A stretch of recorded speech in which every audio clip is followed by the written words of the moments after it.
अगर आपके पास कोई पुराना खिलौना हो, तो क्या आपने कभी सोचा है कि वो सिर्फ एक खिलौना ही है या फिर उसमें कुछ और भी है? अगर एक गुड़िया हर रात खुद ब खुद बदलने लगे, तो आप क्या करेंगे? यह सिर्फ एक कहानी नहीं है, यह एक ऐसा सच है जिसे सुनने के बाद आप अपनी गुड़िया को फिर कभी उसी नजर से नहीं देख पाएंगे। रिया को गुड़ियों से बेहद लगाव था, लेकिन जब उसे एक पुरानी गुड़िया मिली, तो वो नहीं जानती थी कि यह सिर्फ एक खिलौना नहीं, बल्कि एक डरावनी कहानी की शुरुआत थी। क्या आपने कभी सोचा है कि किसी गुड़िया में जान आ सकती है? क्या हो अगर वो सिर्फ दिखने में मासूम हो, लेकिन असल में कुछ और ही हो? आज की कहानी में हम आपको एक ऐसी गुड़िया से मिलवाने जा रहे हैं जो अधूरी थी, लेकिन पूरी होने के लिए किसी की तलाश में थी।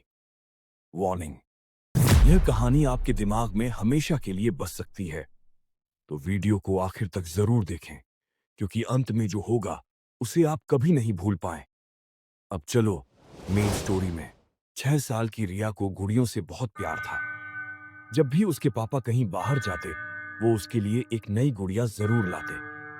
एक दिन एक पुरानी एंटिक शॉप से उसके पापा उसके लिए एक अजीब सी गुड़िया लेकर आए।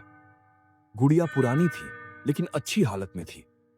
बस उसका एक हाथ टूटा हुआ था। रिया ने खुशी खुशी उसे अपने खिलौनों के बीच रख दिया। उसने उसका नाम रखा मिन्नी। उस रात सोने से पहले उसने मिन्नी को अपने तकिए के पास रखा और मीठी नींद में खो गई। लेकिन आधी रात को टिक टिक टिक, रिया की नींद खुली। उसे लगा कि कमरे में कोई हलचल हो रही है, लेकिन जब उसने इधर उधर देखा तो सब कुछ सामान्य था। पर जब उसकी नजर मिन्नी पर पड़ी, वो डर के मारे सुन्न रह गई।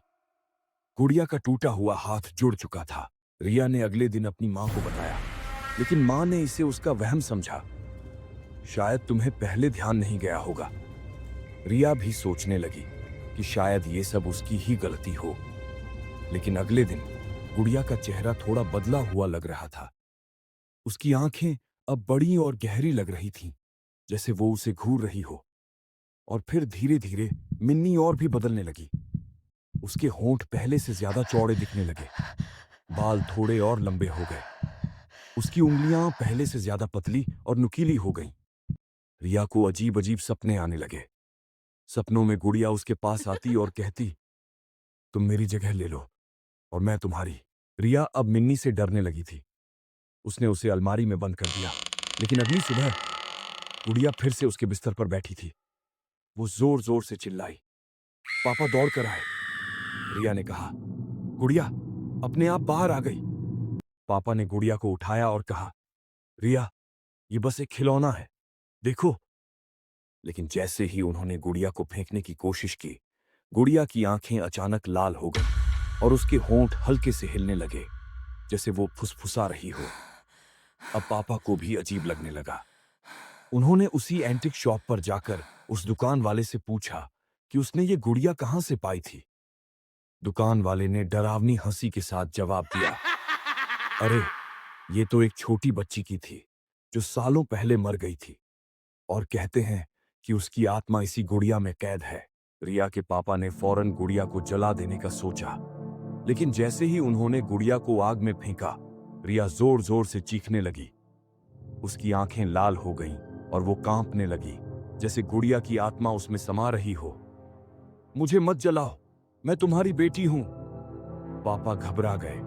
उन्होंने रिया को कसकर पकड़ लिया और पुजारी को बुलाया। पुजारी ने कहा, यह गुड़िया अधूरी नहीं थी, बल्कि ये अपनी जगह किसी और को लेना चाहती थी। अगर तुमने इसे और देर रखा होता, तो तुम्हारी बेटी उसकी जगह ले लेती और ये गुड़िया इंसान बन जाती। आखिरकार मंत्रों के साथ उन्होंने गुड़िया को जला दिया। रिया बेहोश हो गई, लेकिन कुछ घंटों बाद वह फिर से ठीक हो गई। रिया अब सामान्य लग रही थी। लेकिन कुछ दिनों बाद जब वो अपने कमरे में खेल रही थी, उसकी मां ने सुना, तुम मेरी जगह ले लो और मैं तुम्हारी। जब मां ने झांक कर देखा तो रिया अकेली बैठी थी, लेकिन वो बिल्कुल वैसे ही बैठी थी जैसे वो गुड़िया बैठा करती